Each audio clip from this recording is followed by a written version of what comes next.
Hi, everyone. My name is Caroline Halberstam. I'm the Chief of Dermatology at Jacobi Hospital. I'm also an associate professor and the associate program director at Albert Einstein College of Medicine, and I'm going to be giving the talk about geriatric dermatology.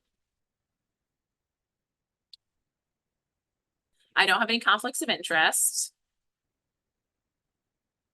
So the objectives for this lecture are first to recognize and understand common skin disorders that are found in the geriatric population, and also to be able to treat the common skin disorders in this population with our most common treatments. So in terms of what we're going to cover today, we're going to go over topical medications and the important things you should know about that. We're going to cover pruritus, a very big problem that we often see in our elderly patients. We're going to go over some inflammatory diseases, some benign and malignant skin tumors that are important to know, and lastly, some infections that are involved in the skin. So first, we're going to go over topical treatments. So in general, there's kind of three main categories to think of how topical treatments can come. The main ones are ointment, cream, or lotion. So this is what we call the vehicle for how the medication is delivered to the skin. So an ointment is going to have more lipid than water. It's the most occlusive type of treatment, and generally it's the least cosmetically acceptable. However, it tends to be also the most effective. So oftentimes we do give this as long as the patient can tolerate it. That's personally my favorite type of treatment to give, but some patients don't like ointments, and that's perfectly fine. If they're not going to use it, it's not going to work. So in that case, we have to find a different vehicle. So cream is kind of the next most effective. This has a little bit more with water than lipid. It's less occlusive and overall more cosmetically acceptable than an ointment. And then we have a lotion or solution, and these often, at least in prescription medications, are quite similar to each other, a lotion and a solution. They are generally more watery, more easy to spread, and this can be really helpful for hairy areas. And just to kind of mention, there are other vehicles that are available. So foams, sprays, gels, shampoos, etc. So these are all things to keep in mind when you're deciding which topical medication you want to give. Okay, and then we're going to talk about topical steroids and how to prescribe them. So I think it's always helpful to kind of have an idea of a few different topical steroids that are kind of your go-tos that are going to be kind of your bread and butter. So topical steroids are divided into classes. Class 1 is the strongest. That's called a super potent steroid. And class 7 is the mildest. So kind of your classic class 1 steroid is clobetasol propionate. Your kind of classic mid-potency is a triamcinolone. And then hydrocortisone is a much weaker steroid. And oftentimes we give the prescription strength, which is a 2.5%. The 1% is available over the counter. So this is just a chart that, is on the internet. This one's from Medscape. There's a lot of them out there. And just an idea of all the different medications. This is not usually comprehensive. Usually there are ones that are missing from various ones of these charts. But this is helpful if you're not familiar with a particular steroid, with finding out where they all kind of lie in their potency. I think it's also important to realize some things are confusing. So here you can see class 1, very high potency. We have betamethasone dipropionate. But if you come all the way down to class 4, betamethasone valerate is much less strong. So betamethasone comes in 2 different strengths, and that's kind of important to think about. The other thing is that the ointment is generally stronger than the cream, and we're going to see that on the next slide as well. So here you see betamethasone dipropionate, and here you see G, which is for gel, and O, which is for ointment. But if you come all the way down to class 3, the betamethasone dipropionate cream is less strong. And I will also say different charts will be slightly different. So another chart might say betamethasone dipropionate cream is a class 2 rather than a class 3. So sometimes they vary a little bit. But this can be very helpful in deciding what you want to use or what your patient is using if they were prescribed it by a dermatologist or someone else. And then just to kind of reiterate, the ointment is usually stronger than the cream. This isn't for the same molecule. This isn't always the case. Clobetasol ointment and clobetasol cream are actually both class 1s. We can kind of go over here, see the cream, the foam, the gel, the lotion, the ointment, those are all class 1. But a lot of times there are different classes. So for instance, in triamcinolone is often listed as a class 3. I think it's a little different on the past chart. And then triamcinolone, so the ointment is a class 3, the cream is a class 4. So what are the side effects of topical steroids? And I want to go over these because I think that's what often makes people hesitant to prescribe them. So the most, important one that we think about is atrophy. And sometimes this can create striae or stretch marks on the face. Sometimes you don't usually get striae on the face, but you get telangiectasias from the atrophy. It's near the eye. There is a risk of glaucoma. So you always want to avoid using a super potent near the eye. But that said, a low potency, and there have been studies on this, is generally okay if it's for a limited time period. Hypopigmentation can happen. This is usually reversible with when you stop the medication. Decreased local immunity. So if you're using a steroid in, say, under the abdominal fold, you might be prone to getting candida in that area. You can also get steroid acne, although we see this more commonly with systemic steroids. And then periorificial dermatitis, which I just showed a picture here, which is generally a rash around the mouth where you get these monomorphic papules. Sometimes you can also get it around the nose or the eyes, which sometimes is called perioral dermatitis if it's just around the mouth. We call it periorificial dermatitis if it's also around the eyes and the nose. And generally, this is induced by steroid use. This can be sometimes induced by topical steroid use. Sometimes it's from inhalers or nebulizing treatments. We've sometimes seen it with. And sometimes it's just idiopathic. So it's not always by steroids, but it is something to just be aware of, that sometimes the steroids can cause this.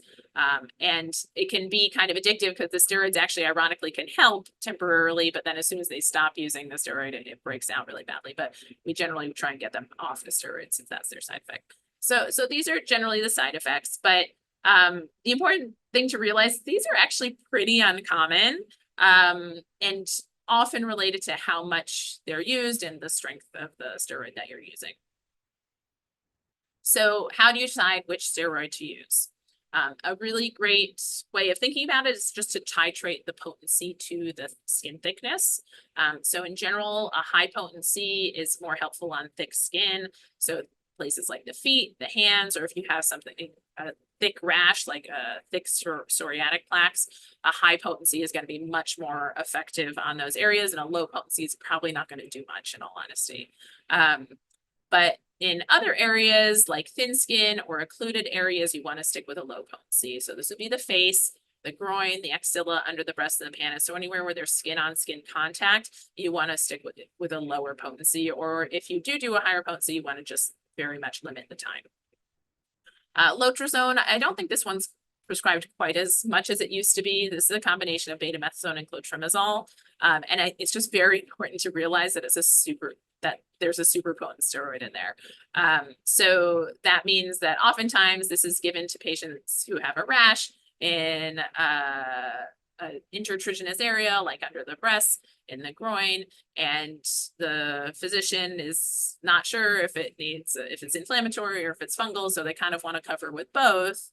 And the problem is that if that's happens and the patient uses it for a long time, they could get striae, and that's generally the most common time that we see striae is if a strong steroid is used in a occluded area. So don't use that in the body folds. And then again, we don't want to use long-term continuously because that increases the chance of side effects, especially with using high potency steroids. So in general, we often say to use something for 2 weeks. If it's not improving by 2 weeks, there's 2 things to consider. Should you be using a stronger steroid? If you're using hydrocortisone for a rash on the hands, it's probably not going to get better in 2 weeks. So you probably need a stronger steroid. Or it might be that you have the wrong diagnosis. Perhaps it's tinea and it's not something that actually responds to a steroid. But the other thing to realize is that most of the diseases we treat with steroids, or many of them anyway, are chronic diseases. Psoriasis is a chronic disease. Eczema is a chronic disease. And so obviously these patients can't just use it for 2 weeks and be cured of their disease. So they do need to use it intermittently. So you can have them use it for 2 weeks at a time and then spot treat, and on and off, or reduce it to every other day or things like that. So those are some of the things that we do using steroids more chronically. Another thing to consider is non-steroidal topical treatments. So tacrolimus and pimecrolimus are calcineurin inhibitors. They do not have steroid in them, so they're a good alternative to use to avoid chronic steroid use. However, they are a little bit on the weaker side. Some newer ones that are out are crisaborole. Actually, that one's been out for a while, which is approved for eczema, and tapinarof, and there is another one which I should have included here, which is ruxolitinib, which is a topical JAK inhibitor, and that one's approved for eczema. So that's nice because you don't get those same side effects. Okay, so but that all said, just to finish up on this topic, I think many non-dermatologists are more nervous about using topical treatments than they should. In general, they are still way safer than most oral treatments. They're certainly safer than oral steroids. So just as long as you use them with these kind of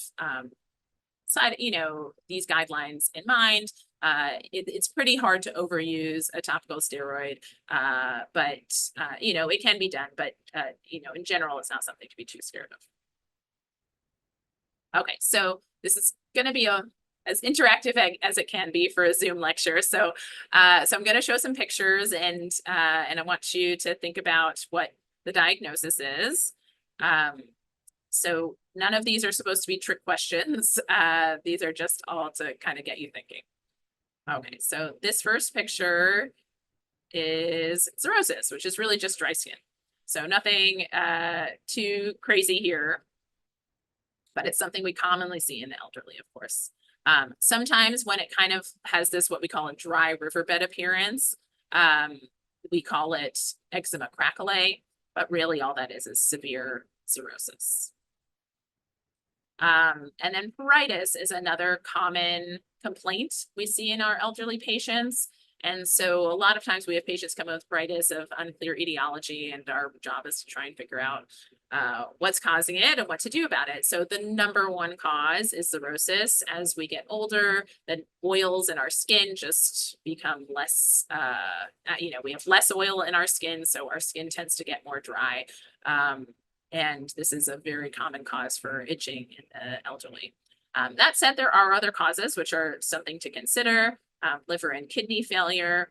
Lymphoma is unusual, but if you have a patient who has retractable pruritus, usually these people are quite itchy. They're actually scratching in your office. That's kind of a way to tell if someone's just, regular itchy, is they say they're itchy, but you don't actually see them scratching.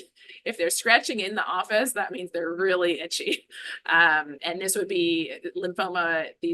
If they have itching from lymphoma, generally they're very itchy. And obviously you would also want to see, do they have other symptoms like fever, lymphadenopathy, night sweats, and things like that. Scabies, this is another, they're scratching in the office. Scabies is a very itchy condition. Thyroid disease, less itchy, but something to be ruled out if someone complains of pruritus. And then medication, and medication is really kind of a last resort. We try not to change medications without really ruling out, other types of pruritus, because we just don't like to change medications for no reason, and sometimes changing them doesn't help the itching.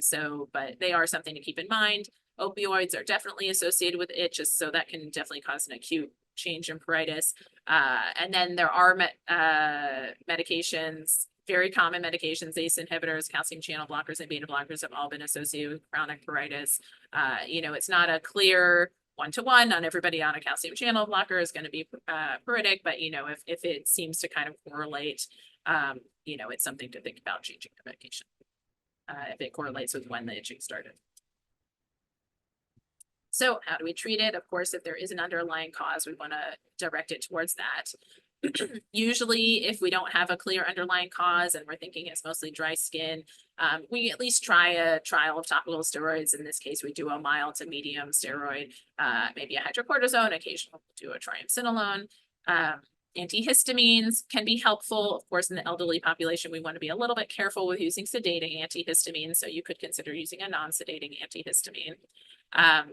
Emollients are very important. Again, the oil glands in the skin are just less active as we get older, so emollients will help counteract that.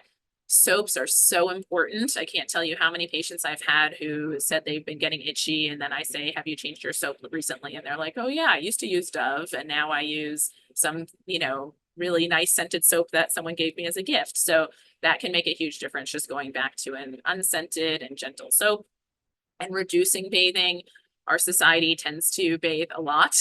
People in our society tend to bathe very often. Certainly is not needed to be done more than once a day. Probably every other day is reasonable, especially for many of our patients who are probably not, very active or doing anything that would make their skin particularly dirty from day to day. And then another thing to consider is pramoxine. This is a topical anesthetic and it's available over the counter. It's available in a lot of name brand lotions. Sarna for sensitive skin.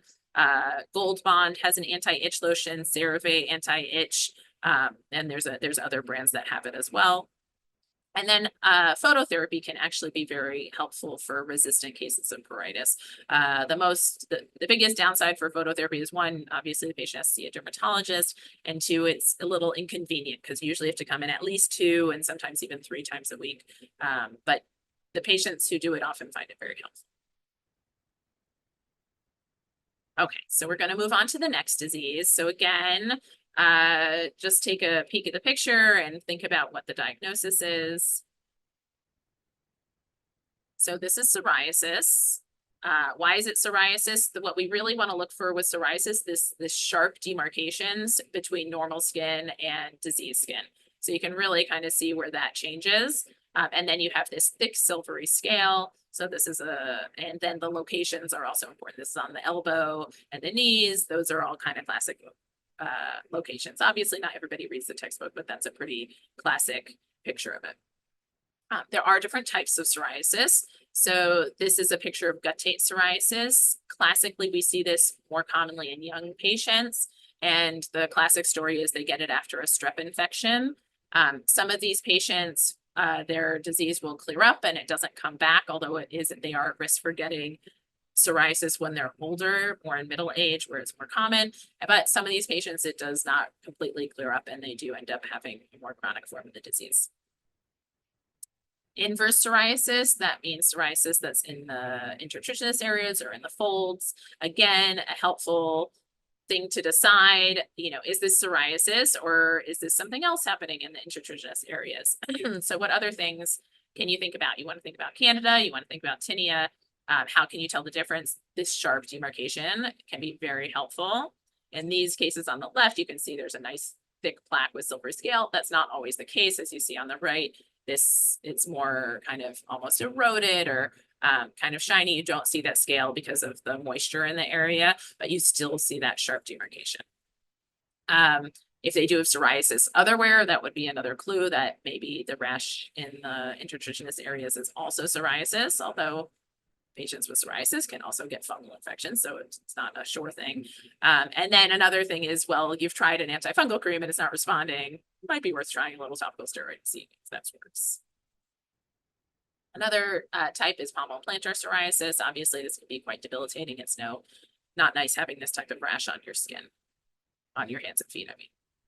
And then these is what psoriatic nails look like. Sometimes it's pitting. It almost looks like kind of someone sticking a pen in the nail multiple times. And then on the right side, this is called oil spots. And then you can also see onycholysis, which is like the lifting up of the nail. And then the oil spots, it looks like there's a drop of oil underneath the nail. All right, so what do we do for treatment? Generally, probably most non-dermatologists will be doing primarily topical treatment. So first line is topical steroids.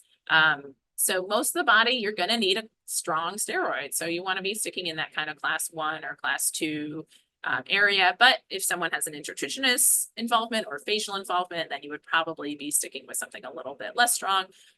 You might, sometimes you go up to class 4, kind of a mid potency in these areas if it's quite thick or resistance, or you might use a more mild one down to class 7. There are other topical treatments for psoriasis.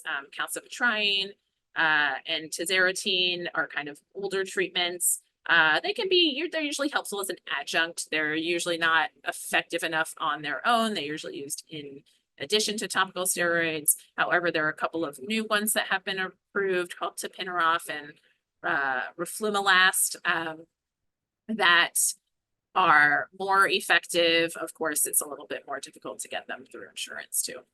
That said, if they have failed topicals, the next line of therapy, you can do phototherapy. So again, it can be quite effective, but it is inconvenient because it has to be done several times a week. You have oral medications like methotrexate, apremilast, which is a PD4 inhibitor, and cyclosporin. And then, of course, we have a lot of biologics that are approved that are incredibly effective and very safe. The general categories, anti-TNF, anti-IL-23, anti-IL-23, and anti-IL-17. So usually a dermatologist will be the ones giving those. All right, so on to the next condition. So this patient has some kind of greasy yellowish scale in the crease of his nose and some erythema surrounding it. So this is seborrheic dermatitis. So seborrheic dermatitis we think is caused by a yeast that lives in the skin. The newer term, I believe, is pityrosporum, and the older term is malassezia, or vice versa. I can't remember. And it's thought that then there's an inflammatory reaction to this. Now, this is a yeast that lives on everybody's skin. It's not abnormal to be there, but it seems that the inflammatory reaction is atypical. And then they get this kind of greasy scaling and erythema.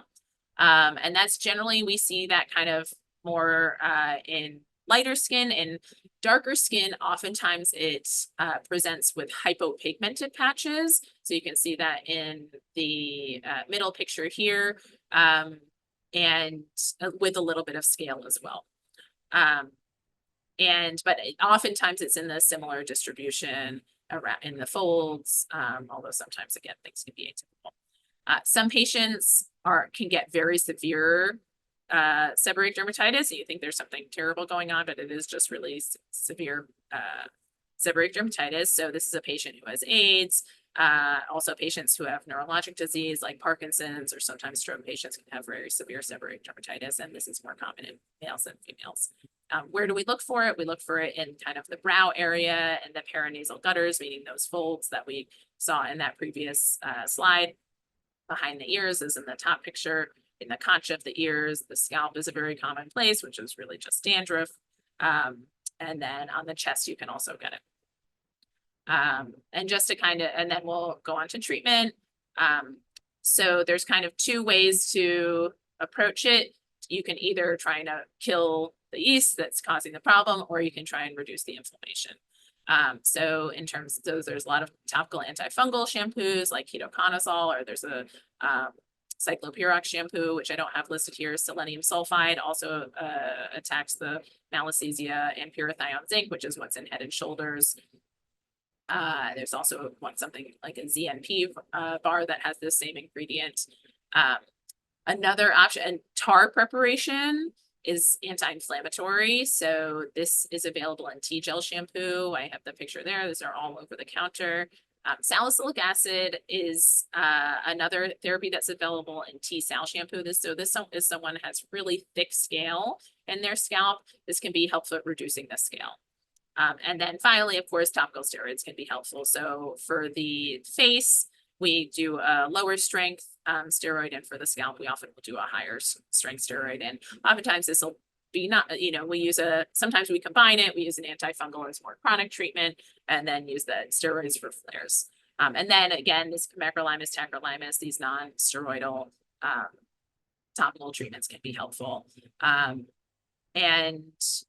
again, just to mention, like with the patients with with darker pigment who have light lighter patches with scale, a ketoconazole cream could be very helpful for something like that. Okay, so we'll review what we've gone through so far. So first we have a picture of a patient who has sharply demarcated plaques with a white silvery scale, and this is psoriasis. And here's a patient who has very dry skin, almost has that kind of dry riverbed appearance. This is eczema craquelé or severe xerosis. And here we have a patient with kind of medium skin. They have erythema and scale in the paranasal gutter here. And so this is seborrheic dermatitis. Okay, so now we're going to move on to the next section, which is neoplasms. So here we have a very common neoplasm that we see on our older patients. These kind of stuck on appearing tan and brown papules and plaques. And these are, of course, seborrheic keratoses. So oftentimes they look kind of warty and they have this kind of stuck on appearance, which I always say it looks like you can stick your fingernail on them and peel them off. And that's if it looks like that, probably it's a seborrheic keratosis. Sometimes they're more greasy, like in the bottom picture, and it's still a seborrheic keratosis. Oftentimes tan to black, they can be varying colors, sometimes even pink. When patients ask about them, I often joke that they're called wisdom spots or signs of wisdom, that they're nothing to worry about. You get them as you get older. Usually the number of lesions that patients get is due to genetic factors. So probably someone in their family had them. I always say they should blame their parents. And it is, of course, benign, although some of them can look quite concerning. And so if you're at all not sure, of course, it's reasonable to ask a dermatologist to look for it and make sure that it's not a melanoma. All right, so now we'll go over nevi and melanoma. So what's the difference? A nevus is a benign proliferation of melanocytes, and a melanoma is a malignant proliferation of melanocytes. So first we have intradermal nevi. So this is where you have usually kind of a skin-colored papule. And you might say, well, if it's made of melanocytes, why isn't it brown? Well, it's because that all the melanocytes are deep in the dermis, which you can see here on the bottom picture. They're in these nests. And there's this epidermis, which is this kind of purpley pink layer at the top. Doesn't see the melanocytes at all. So that's why you don't see the brown color. And it also, these deep melanocytes kind of push it out of the skin, and that's why it's kind of raised up. So that's how you get your intradermal nevus. This is often a bump that a patient has had for many years, and they can reassure you that it's not changed, and then you don't have to be worried about it. And then on the other hand, we have a junctional nevus. So this is where the nests are much more superficial. They're right at that junction between the epidermis and the dermis. And so you can see that brown color. And again, because they're more superficial, it's not pushing the skin up, and it's this flat brown mole. And then you have something called a compound nevus, which is where you have the nests both deep and superficial, and that's going to kind of push the lesion up. So it's lifting up from the skin, but also has that brown color. So those are the three main types of nevi that we see. However, this is something that you probably don't want to see. So you might notice that this looks a lot less irregular. So this, of course, is a melanoma. So we probably heard of the ABCDEs of melanoma. So A is for asymmetry, B is for irregular borders, C for more than two colors, because often two colors is okay, especially if the rest of the, if it's symmetric and had regular borders and had only two colors, that's probably fine. D is diameter greater than a pencil eraser, and E is evolving. E is almost always concerning, almost depending on the age of the patient. Certainly in an elderly patient, that would be concerning. In a kid, that might not be concerning. But oftentimes one of these can be irregular and it's not, or one of these can be, irregular or atypical, and it's not a concerning issue. Certainly if you have more than one that's not following the rules, then it becomes more concerning. So there are different categories of melanoma, which are important because they are different in how aggressive they are. So lentigo maligna, this is the most common type that we see on older patients. This is usually in sun-damaged skin, and it can just look like a big lentigo, but it's much more irregular in color. A lentigo is often irregular in shape already. It might have some asymmetry, but you can see the borders are very irregular and the color is very irregular, and kind of the pattern. You can see here the pattern is kind of thick lines, and then it's kind of thinner lines in different colors. So that's lentigo maligna. Lentigo maligna melanoma. So lentigo maligna is just in situ. Lentigo maligna melanoma means that it's kind of started to invade into the dermis from the epidermis. So sometimes you can't tell just by looking at it. It's more of a histological distinction. But again, you have a variation in the color. This is very blue color. A blue color generally means it's deeper in the skin. But then some lighter color as well, very irregular shape. And then here too, very irregular in its color and in shape. And we have superficial spreading melanoma. This is the most common type of melanoma that is seen. Again, you have this irregular color and symmetry in color and shape. And then this is a global lentiginous melanoma. This is the most common type that we see on our skin of color patients. This is not thought to be sun-induced. It's probably there's some genetic abnormalities and things like that, which are making people prone to it, but not induced by the sun, which is, of course, why we see it more commonly in our skin of color patients, although this can happen, of course, also in patients who have lighter skin. And it does tend to be more aggressive, and it's very commonly missed. Probably because people don't look at their feet. So always look at feet in patients, and it's often thought to look like a fungal infection or a bruise, and so it can be missed. And then nodular melanoma is also more aggressive. Here again, this can actually, unfortunately, be very difficult to see, because you can see on the right here, sometimes it's not even brown, but it has a little bit of brown here. So again, that's asymmetric. And here you see this probably like almost a superficial spreading underneath it, and then that kind of brown, almost necrotic nodule on top. So the prognosis is dependent on, is there ulceration in the lesion and how thick the lesion is. Ulceration is a bad sign, and thicker is bad as well. So the therapy is excision. How large a margin you take depends on how deep the melanoma goes. When we do a biopsy of a melanoma, this is something that is often not well known outside the dermatology community, and I'm sure that it's possible that some of you do biopsies. For melanoma, you actually want to do a shave biopsy that gets the entire lesion. So there's kind of two ways that are common to do it, that are not thought to be the most effective. So one is an excisional biopsy. That is actually,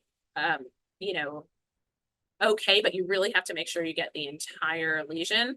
Punch biopsies are generally, don't get the entire lesion, although sometimes if it's a very large lesion, you do scouting punches, because that's just all you can do. But in general, for a lesion like this, you would want to do a very large scoop. We often use like a little bendy or derma blade, and you get the entire lesion with like a 1 millimeter margin. And so that way the pathologist can see the entire lesion and get a handle on the depth, because the depth might be different in different parts of the lesion. But then you would go on to do a further, that's the reason why actually they don't recommend doing excisions, just because then getting the margins after, if you do an excisional biopsy and then they have to go back and get a further excision, it's harder to get the margins. So that's sometimes why people just recommend the scoop shave when possible. If it's deeper than 0.75 to 1 millimeter in depth, usually a sentinel lymph node biopsy is recommended, with a possible lymph node dissection. And then, of course, as we get into the more aggressive disease, if they have lymph node positive and stuff, then you would get treated with immunotherapy or checkpoint inhibitors. All right, so we're on to the next lesion. So this is kind of a pearly lesion. You can see these red vessels with short telangiectasias. And this is a basal cell carcinoma. So this is where you have a proliferation of the basal cells into the dermis. So the basal cells are that bottom layer of the epidermis. And this is more common in our fair-skinned patients, patients who get burns easily. If they've had a previous basal cell, they're at much higher risk for getting another basal cell, and patients who've had extensive sun exposure. About 80 to 90% occur on the head and neck, although they can occur in other areas of the body. And it is by far the most common. Skin cancer is by far the most common cancer. It's actually, I think, the only cancer that's not reportable to the registries and squamous cell. So this patient, if you'll notice, has a very noticeable basal cell here. And then I hope you actually notice that they have a second basal cell here, and you can see here they have a little erosion. Sometimes these lesions bleed and keep bleeding. They don't heal up, so that could be. So what do we see? We see that telangiectatic papule, like we saw. Sometimes you see these rolled borders. Sometimes you see ulceration. These can be quite locally destructive, as you can see in this particular patient, although it generally does not metastasize. So it's always important that we make that clear to our patients, because whenever we say this word's cancer, that's of course very scary.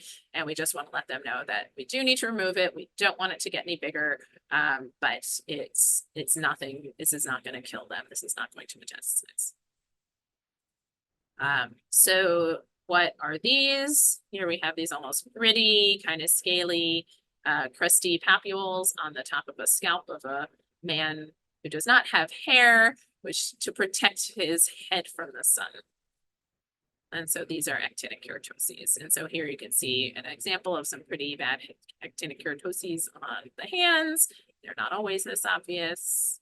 So you get these kind of rough, thin, gritty papules. Generally, they're in the most sun-exposed areas, like the arms, the dorsal hands, and the face, and they're from chronic UV exposure. And they are thought to be a precursor to squamous cell, or they are, a precursor to squamous cell carcinoma. But it is important to realize that only a very small percentage of AKs do turn into squamous cell carcinoma. So if someone comes in with one AK, it's nothing that terrible. Obviously, if a patient comes in with this many AKs, which is probably getting to be, if you really counted them up, you'd probably have 30 or 40 or more maybe AKs on his hands. Well, suddenly that risk goes way up. So we do try and treat them so that they don't turn into a skin cancer. How do we treat them? Oftentimes we'll just do liquid nitrogen. Important to know this can cause blisters, so you have to be careful with how you use it, or warn the patient that that's a possibility.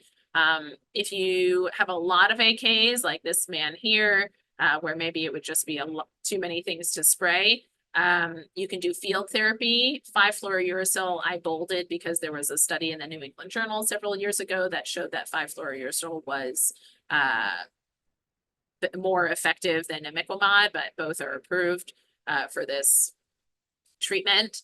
It is important to warn the patient that it can cause this kind of erythema. So this is a patient who's been treated with, I forget which one of those topicals, but it turns kind of red and crusty and eroded. And obviously they don't want to do this before their child's wedding, or something like that. So that there's no rush and they can do it when they have the time. All right, and we have the next picture. It's a very kind of crusty, it looks like maybe it was bleeding, nodule on the lip, and this is squamous cell carcinoma.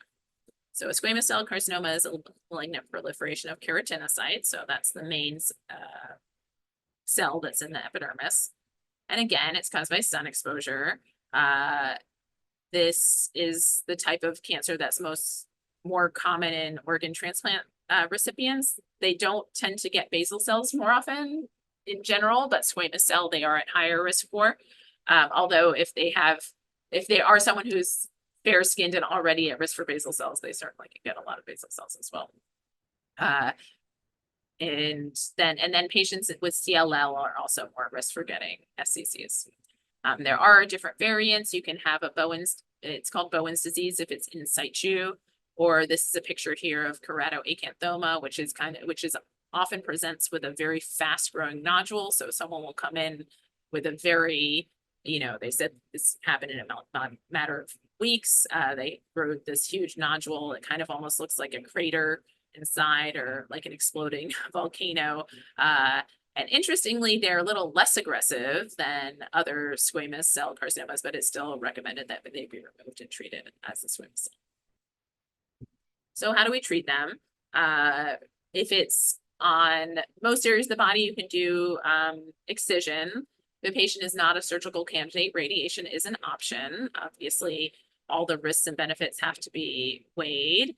And just to mention, because we are talking about elderly patients, if it is a very elderly patient with a small basal cell, maybe it doesn't need to be treated at all, right? I mean, if it was, maybe they've had it for a couple of years, hasn't grown that much, this is something to consider.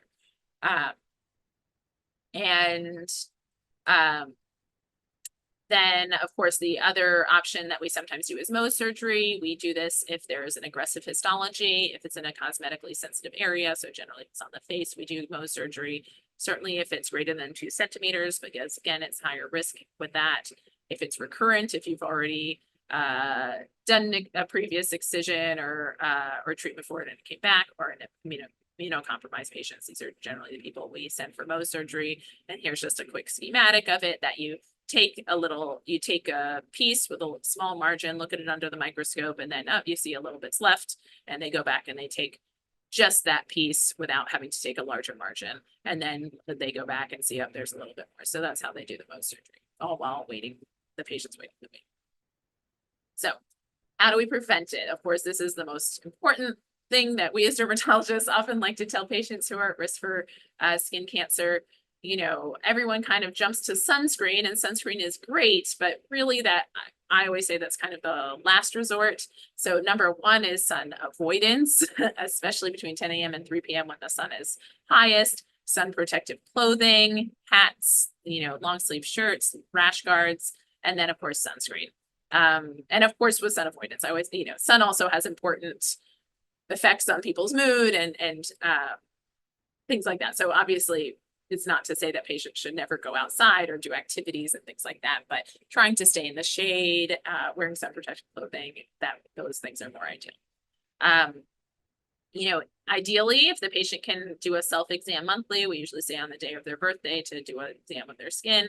And then if there is no official recommendation for screening for skin cancer for all patients, so that's very important to realize. But if a patient does have an increased risk of skin cancer of any type, whether they have family history of melanoma, if they've had a previous basal cell carcinoma, or if they've had a lot of sun exposure, things like that, that they might want to consider getting regular skin checks with a dermatologist. Okay, so just to review everything that we went over here, we have this stuck-on plaque, kind of warty looking. This is, of course, the seborrheic keratosis. Here we have a regular papule, it's not irregular in shape or color. They probably had it for their whole lives.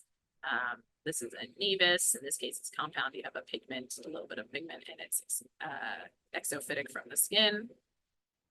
Here we have a very irregularly shaped, asymmetric in color and irregular borders, larger than 6 millimeters. You can see on the diagram. So this, of course, is a melanoma. This has both a superficial component and it has a nodular component. So it's a pretty aggressive one. And that's, of course, melanoma. So here we have a shiny pink pearly papule, which has these telangiectasias. That's a basal cell. You're kind of more crusty, scabby papule here on the nose, and that's a squamous cell. And then kind of a gritty, rough papule on the nose, and this one's an actinic keratosis. Okay, and finally, we're going to move on to the last section. So here, this is going to be infections of the skin. So here we have a red rash in the buttock area, and it has what we sometimes call these satellite papules. And this is Candida. So we look for this beefy red plaque and then these satellite papules. So here's some more pictures. So we call it candidal intertrigo when it occurs in the skin folds. So you have a beefy red plaque and then these kind of satellite papules at the edge. And then here's another picture. And sometimes they look a little bit more like pustules, as you can see on the picture. Right? Okay. So now we move on to the next infection. So here you have kind of this plaque on this patient with darker skin. It kind of appears hyperpigmented. It's very scaly, especially at this kind of edge. So this is tinea. So we look for this kind of annular plaque. And then the scale's worst at this leading edge. That's tinea. And here we have some more pictures of tinea. Again, it's just, you can see the edge is just very active. It's a little bit more red. It's a little bit more scaly. Here's another picture of tinea on the top, multiple rings. And then a pretty bad case here of tinea.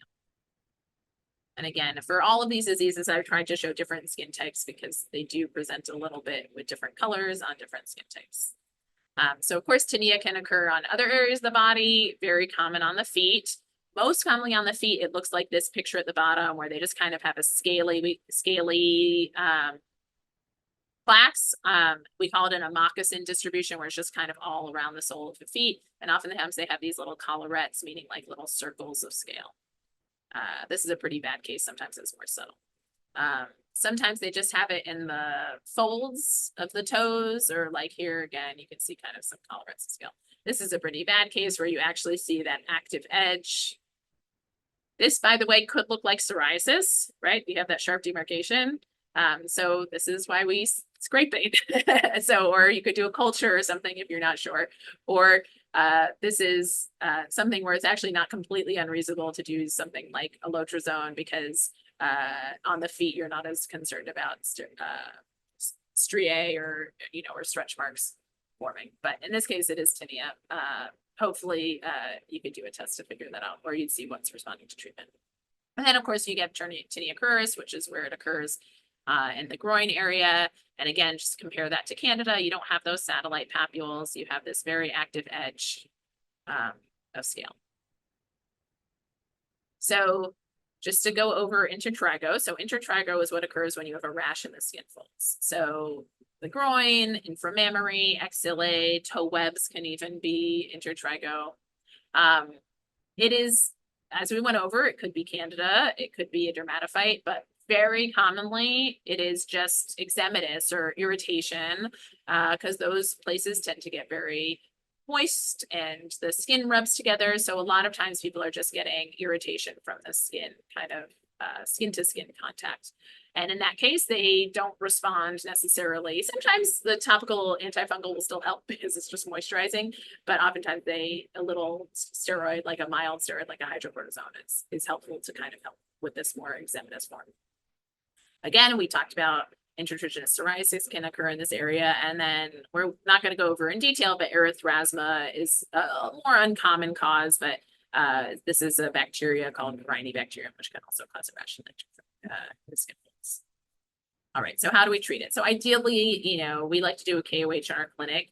That might not be practical for all of you guys, but if the culture can sometimes be helpful. And then sometimes what's the most practical is you just do a trial treatment and see what helps.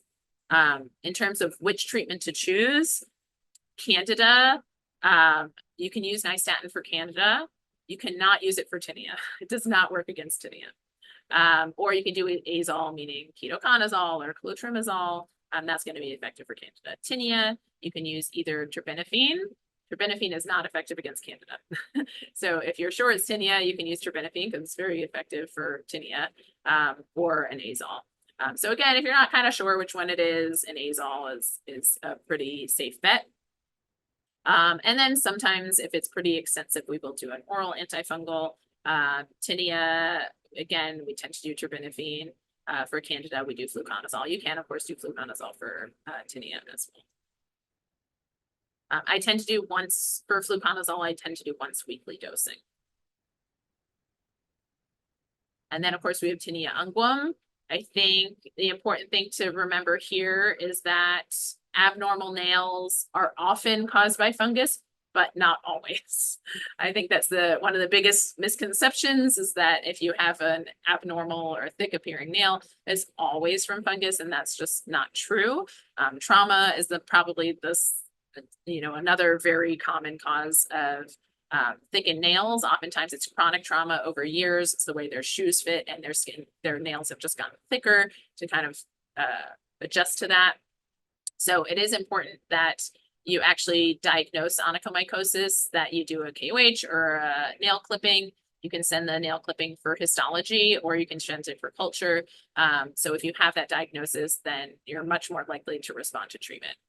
Another thing to look for is, do they have tinea pedis as well? If they don't, it makes it less likely that their nail problem is from onychomycosis.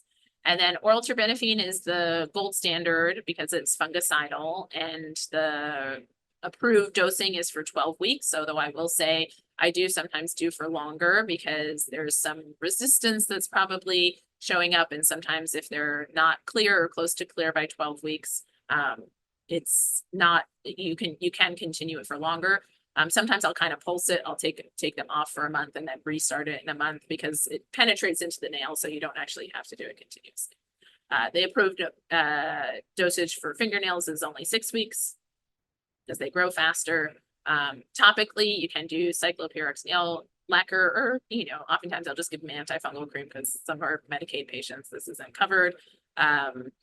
Keep in mind the topicals don't work that well. That all said, if you have a mild case, if it's just a few yellow streaks or something like that, I've definitely seen people improve with topicals. They have to be good at using them. They have to use them every day.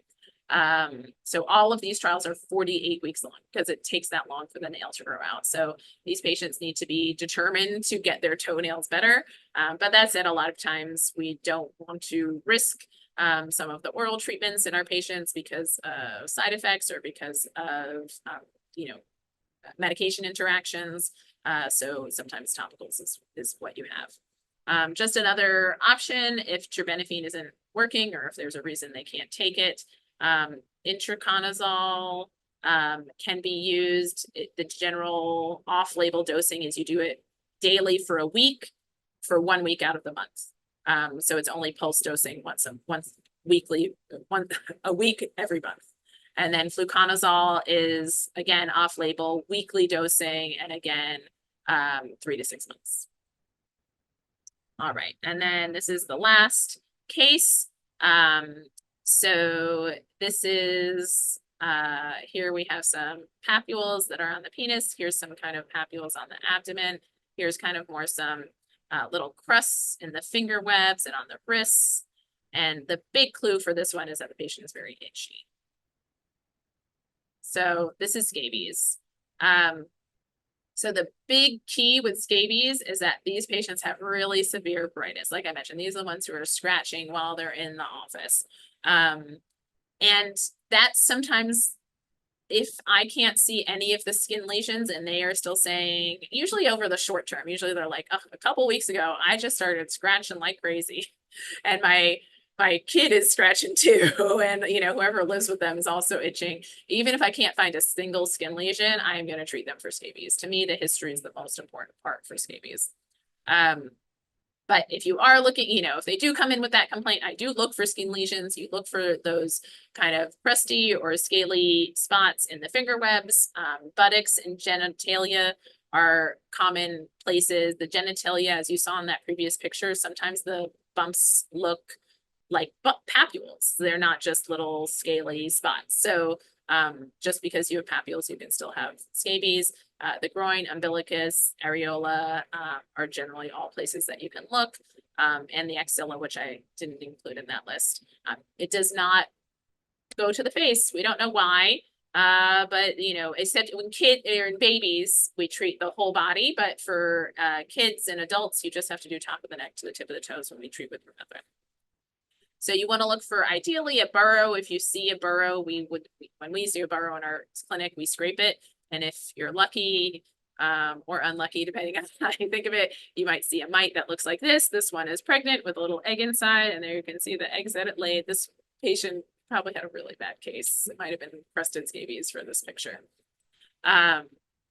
The Red papules, like I mentioned, you can sometimes get those. Usually that's kind of a later stage of infection, and it's just from a hypersensitivity to the mite. And it's transmitted from skin to skin contact. And certainly if there's lots of people itching in the family, you want to treat them all. And oftentimes, even if there's one patient that, if we're very confident one patient has it, even if someone else isn't itching, or maybe two people in the family are itching, but not everybody else, everybody gets treated. Everybody gets treated. So again, here's another picture. Again, the genitalia.